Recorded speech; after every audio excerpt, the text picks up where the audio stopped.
Welcome, brethren, to this presentation today.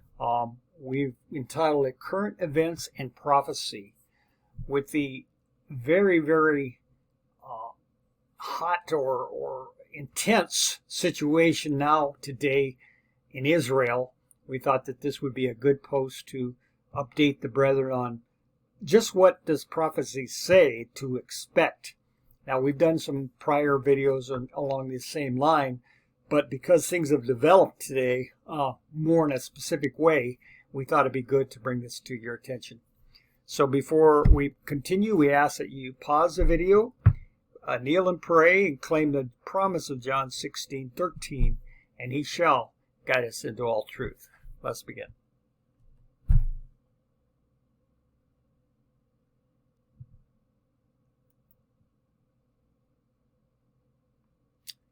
All right, so our study verses are the following. Soon grievous troubles will rise among the nations, trouble that will not cease until Jesus comes. As never before, we need to press together, serving him who has prepared his throne in the heavens and whose kingdom ruleth over all. God has not forsaken his people, and our strength lies in not forsaking him. The judgments of God are in the land, the wars and rumors of wars, the destruction by fire and flood, so clearly that the time of trouble, which is to increase until the end, is very near at hand. We have no time to lose. The world is stirred with the spirit of war. The prophecies of the 11th of Daniel have almost reached their final fulfillment. Maranatha, page 174. We are standing on the thresholds of great and solemn events. Many of the prophecies are about to be fulfilled in quick succession. Every element of power is about to be set to work. Testimonies and Ministers, page 116.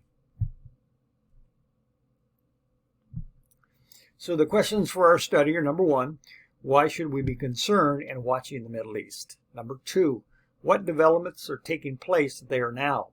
Number three, what does the SDA and the world say about prophecy concerning Israel? Number four, what should we be doing now to prepare for Zechariah 14 World War? All right, so why should we be concerned and watching the Middle East? Well, the answer is because the next big prophetic event is the great Zechariah 14 World War. And of course, you can find that in Zephaniah 2, 1-5, and also in the reference Timely Greetings, Volume 2, number 31, page 6 and 7. We'll go ahead and pause. You can read these.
So we see here the purpose of this war, and that is to clear out the unbelieving people there today, the ones that do not profess Christ.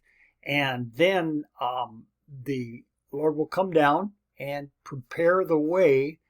Now, this is not a visible coming. This will be invisible, but he will come and prepare the way for the returning of his people, so that the final kingdom of the word, the gospel kingdom, shall be proclaimed from the Middle East. And you can find that in Isaiah 2, verse 2-3, where it says, "In the last days the word of the Lord shall come from Jerusalem." All right, we have some more quotes. We'll go ahead and pause. You can read these.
So we read here in Zechariah 14, 1-5, that in the last days this will be a big battle, and nations, all nations, it says, will be gathered against Jerusalem to battle. And it says the city shall be taken. So the city there is going to be taken over by the invading force. And once this happens, it is well known among present truth believers that the present truth believers, which are those striving to be among the 144,000, will flee to the valley where the Lord's feet stand. And look how quickly as fleeing from an earthquake. And all the saints thereafter follow after him. So there's no time to waste. Once this this war is concluded, the saints will be on their way quickly to establish the final gospel kingdom. Now, we have more information on this upcoming war and the results of it, and track 12, page 54, has some good information. We'll go ahead and pause.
So we see that once after the war happens, that there's going to be a coming to, a uniting of Protestant churches. And they're going to have to unite because they fear the world domination from the Eastern, it's called the Eastern Bloc, Russia, China, Iran, many of the Muslim countries. They will fear because they actually will win the war. But we see that God has a different plan. They may win the war in Israel, but they're not going to be the controlling force over Israel. That is going to be the Lord's promise in many of the scriptures to his 144,000 Jewish blood believers. Now, I'm not saying about identifiable Jewish blood. I'm saying that in our history, there is a direct bloodline from the Jewish nations, the 12 tribes. And we don't know who has that bloodline, but these people are the ones that are going to be initially to set up the kingdom, the 144,000. Now, the results of the war shall be as this chart shows.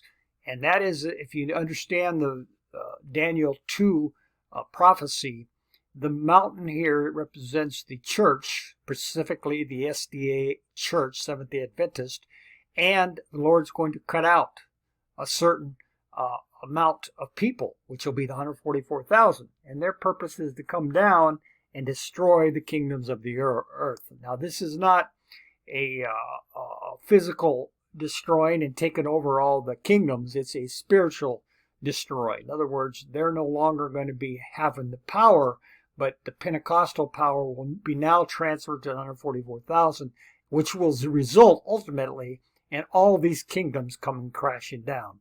And so this is going to be the fulfillment, and that cutting out right there is going to happen right during the war and right after.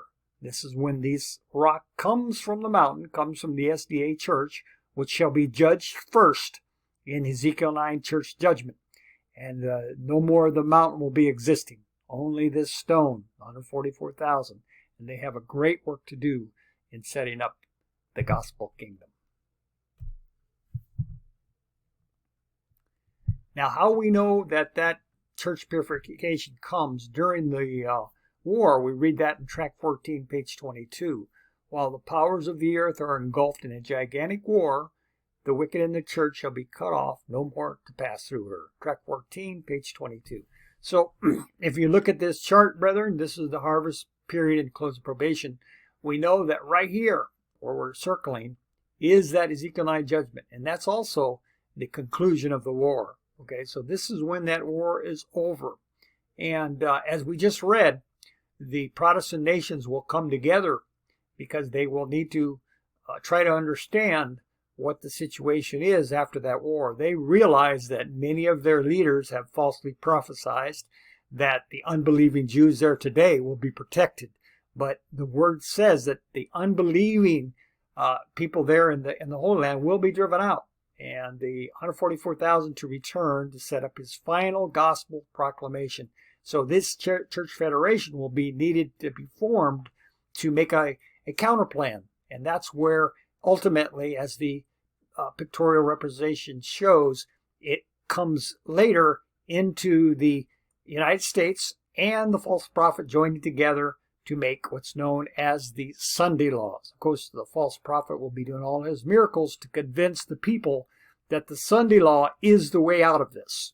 And at the same time, the 144,000 is setting up the kingdom to proclaim the Ten Commandments, particularly the Sabbath, that you have to come into the kingdom to escape the soon coming plagues, and that the Lord wants his people to become one in obeying the commandments. Okay, so what develops are taking place there now? Well, we got two distinct ideological camps are forming. The Western camp, which is led by England, United States, along with NATO countries, and the Eastern camp, Iran, Russia, China, and many Muslim countries. And again, on track 12, page 54, it points this out. The warring nations are already divided into two distinct ideological camps.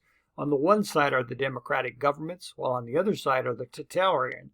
If the latter continue successfully to prosecute their relentless conquests for world dominion and sovereignty, the only victorious way out for the Christian nations, as they humbly view their plight, will be to surrender their power to the church. Again, this is the purpose of the Christian nations after that war, is to come together and protect themselves against this totalitarian government that they perceive as trying to, exert power now that they won the Middle East war.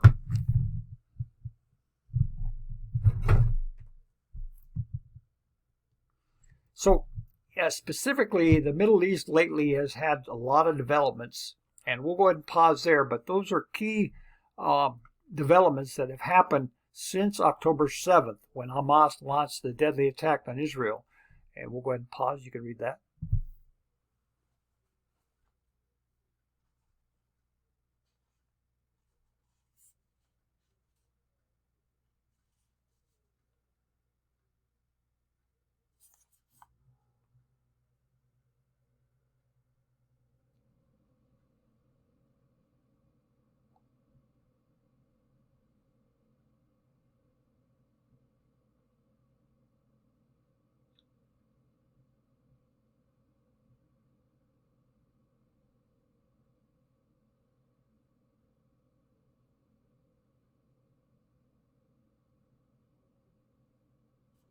So just recently, as we know, on September 23rd, that Israel has escalated this war and taken on Lebanon.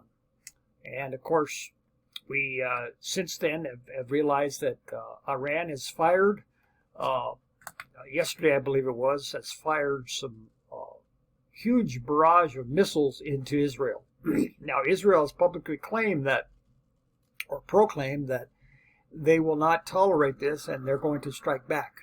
So, brethren, this is why we think it's very important that we watch the events, because we know that, as we've read, that during this war, the great Ezekiel 9 Seventh-day Adventist Church judgment comes. So in the current Middle East battlefield, we have Iran here, and we can see the proxies have developed many years, and they are over in Lebanon with the Hezbollah. And then Iraq has the offshoot of the Hezbollah and the different groups there. And then Yemen has the Houthis, and Bahrain has the Ashar brigades. And then, of course, in Palestine, you have the Hamas and Palestinian Islamic Jihad. So this is who Israel is fighting right now, is all these proxies. However, it remains to be seen if Israel is going to attack Iran itself. That is what we're all watching and being ready for this scenario. Now it gets complicated because Russia and Iran are getting closer, and they have been for a few years. Since 2022, Russia's defense relationship with Iran has taken a big leap forward. Cooperation has moved past the previous patron-client dynamic, with Iran emerging as a key enabler of Russia's air and ground campaign in Ukraine. Military technical collaboration has intensified in existing areas, while also advancing in new frontiers such as joint development of novel uncrewed aerial vehicles, amid a general weakening of past constraints on cooperation. Iran and Russia have also taken steps to further institutionalize their defense relationship. So right now, this is how it stands, with Russia and Iran very close. And so if Israel does attack Iran, it's going to be very interesting to see how Russia responds.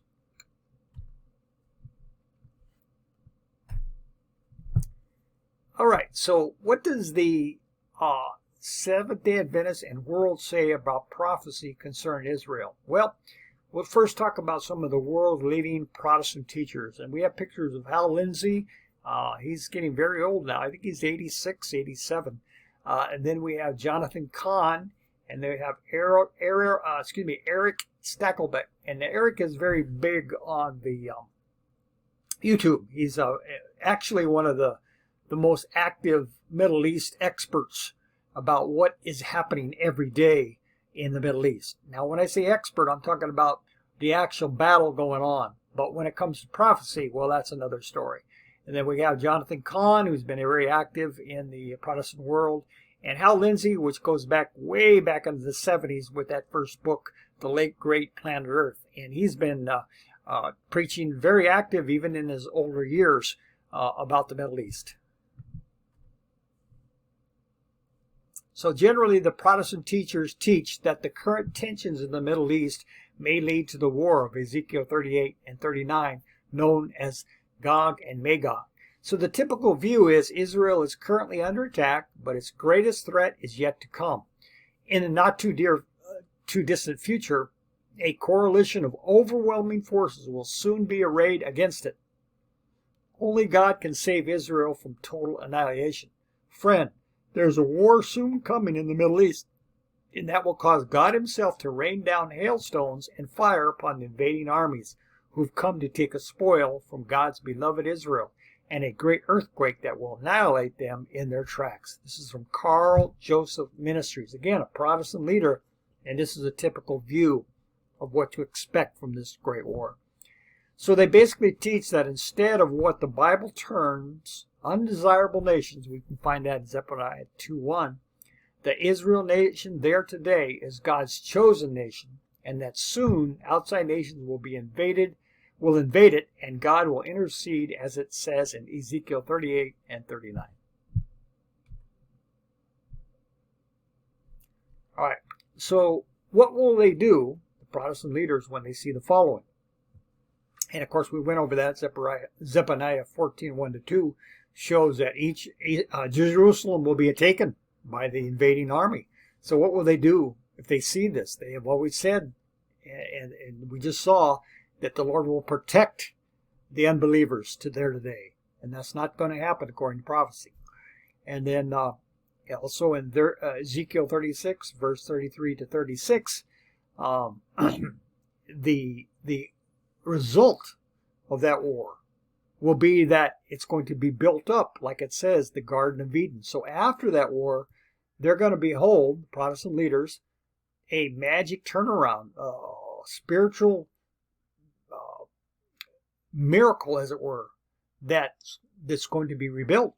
And it's going to be like the Garden of Eden. In other words, the gospel kingdom will start over again and be built up.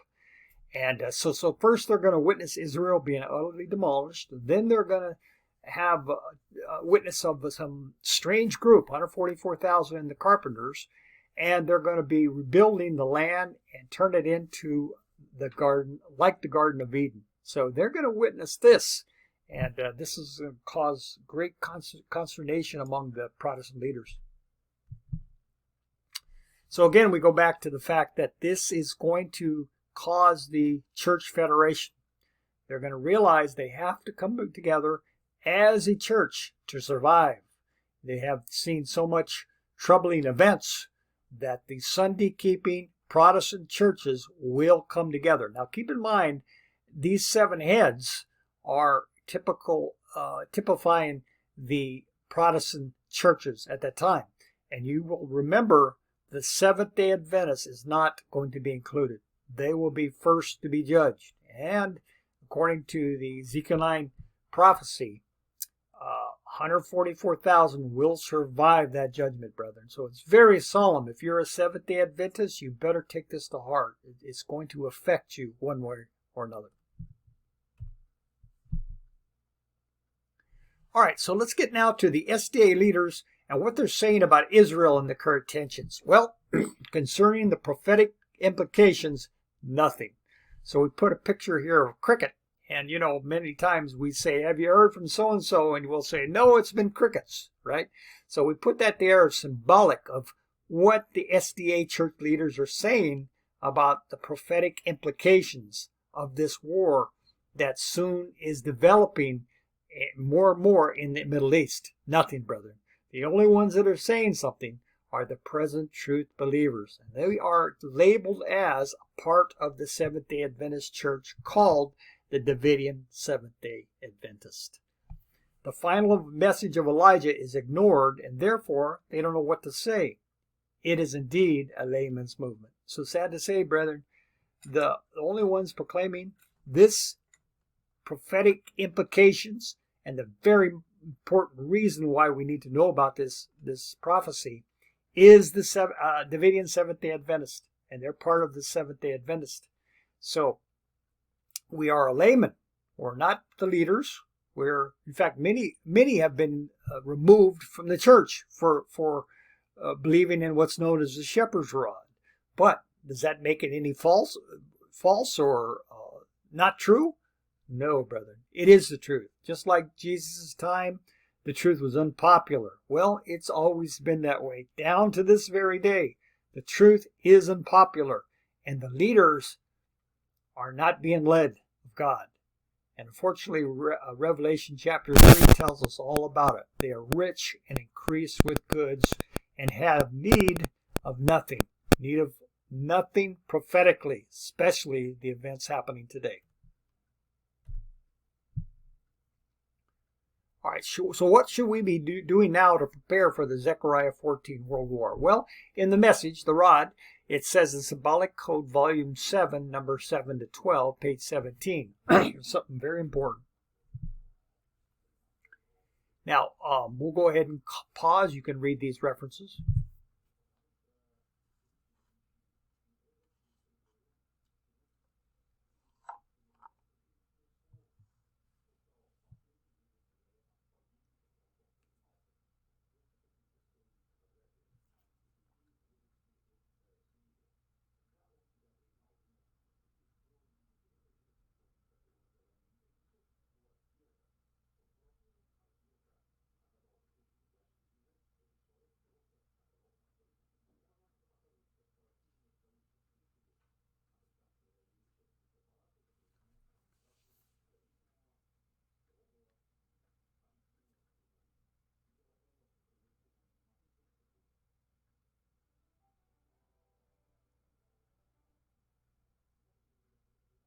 So in that reference, Symbolic Code Volume 7, number 7 to 12, page 17, we read that we have to be witnessing the truth to Laodicea.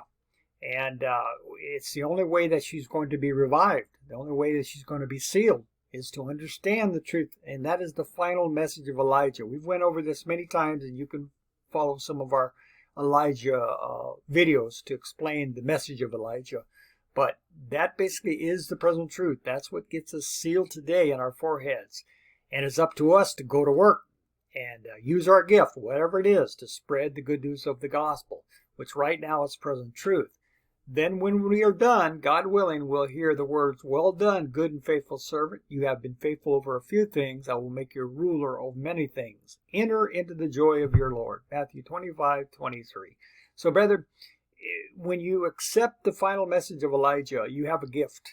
And if you're hesitant or not really sure what that gift is, I always tell the brethren, well, in the meantime, till you figure out the gift, or you're not sure, you go ahead and support the message of Elijah.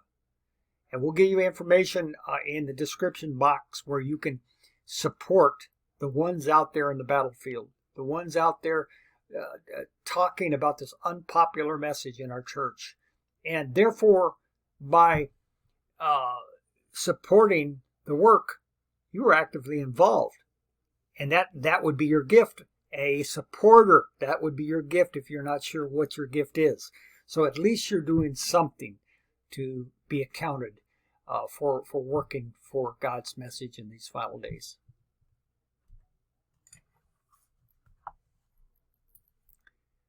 Here's some more quotes. We'll go ahead and pause. You can read these.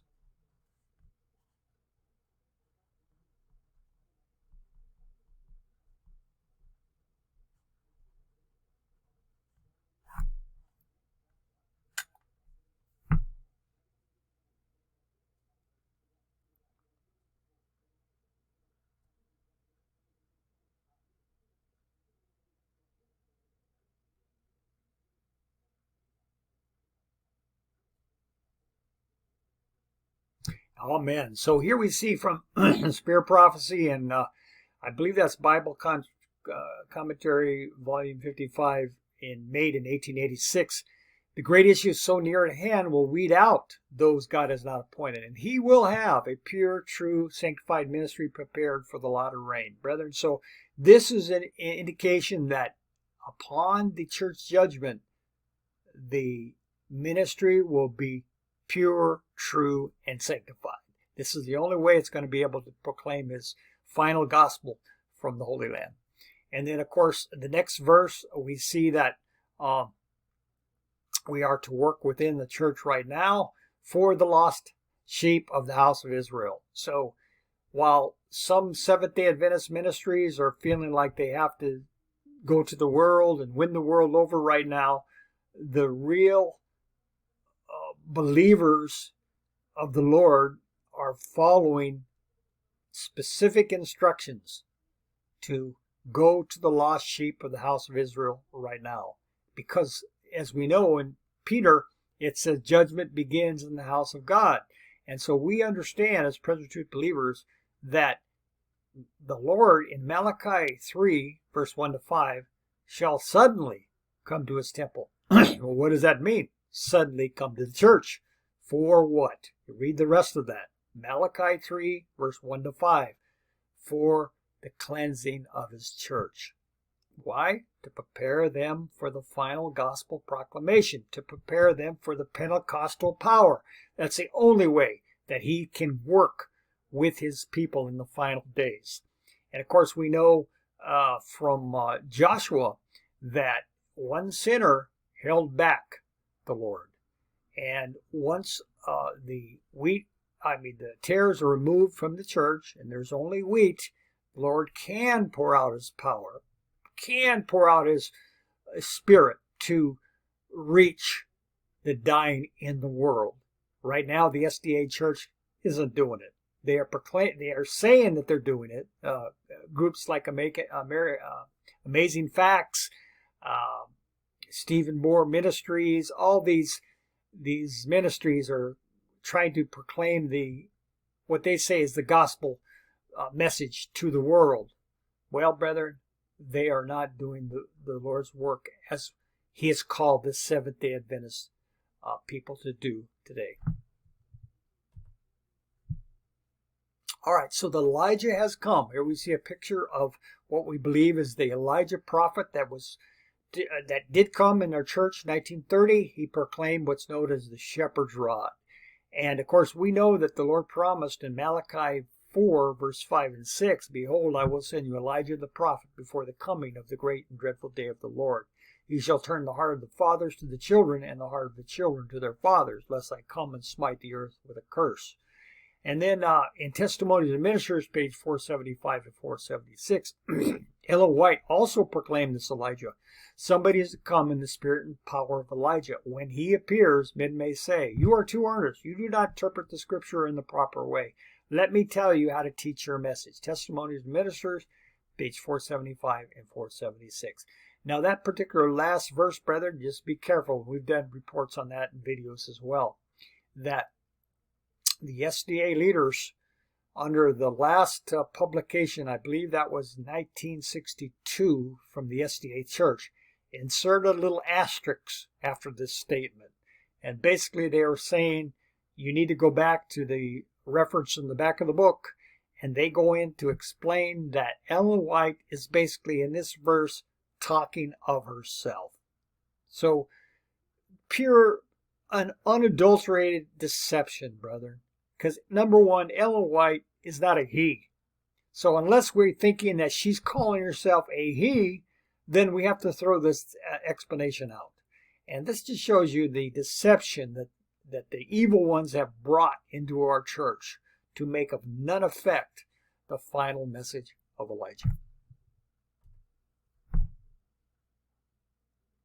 So how important is this message? In General Conference Special, page 7 and 8, is very important, and we'll pause you and let you read this.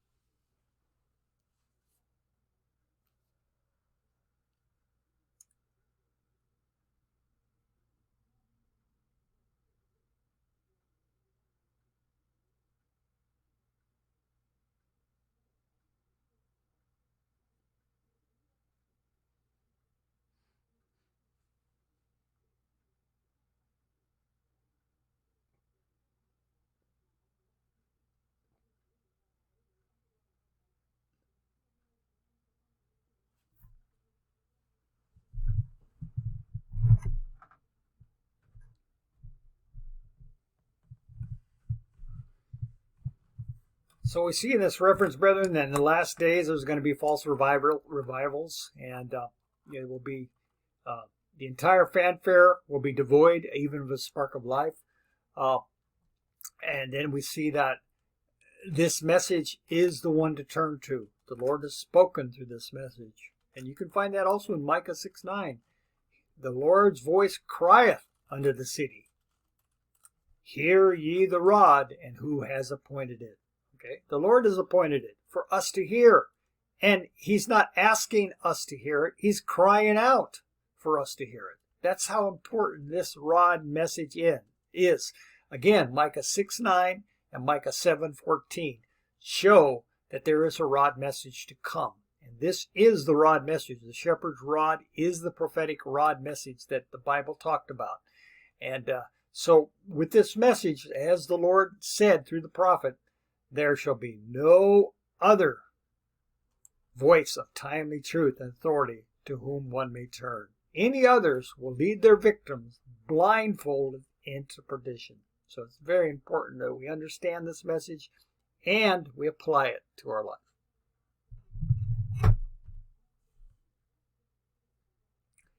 All right, so in the other voices and warnings, we have to remember that these particular voices in the present truth message. Now, there are some present truth believers or so-called present truth believers that are proclaiming the adversary's points and trying to trip us up. And what are they? Number one, Brother Hoddle was not the final Elijah to come. Yes, brethren, there are some present truth believers, so-called, that are saying, no, the real Elijah has to be translated alive and will not die. And so this is a deception. Number two, there's no such Trinity in the Godhead, just Christ and the Father. Well, present truth believers are experiencing that situation today. There are some that are saying, well, the Holy Spirit is just God's force, God's energy, God's sounding board, whatever you want to call it. But it's not a separate, distinct being that's part of the Godhead. That's a trick.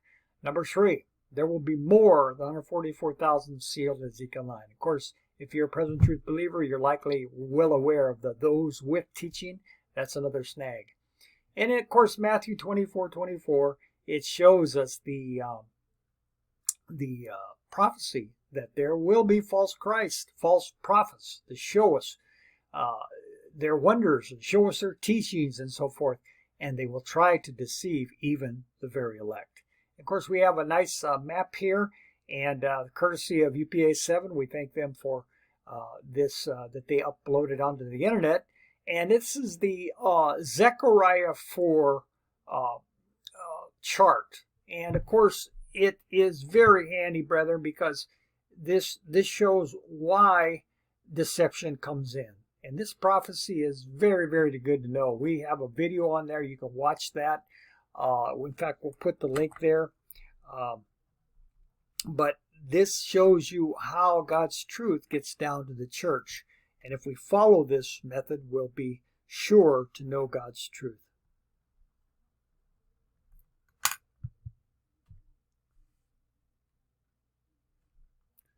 All right. So, again, we'll put some information there to get a PDF of this study. If you'd like to contact us, we'll go ahead and give you information to receive a PDF of this study. And this concludes our video today. Again, we just emphasize that the current Middle East situation is getting very, very tense, brethren. And if it comes to fruition, it's very solemn to the SDA Church. So if you're an SDA member, please pay close attention to what you've heard today. Follow it up. Embrace upon your studies and learn, because this is the final message of Elijah, and the Lord wants us to know it. So until next time, may the Lord continue to guide you into all truth. Amen.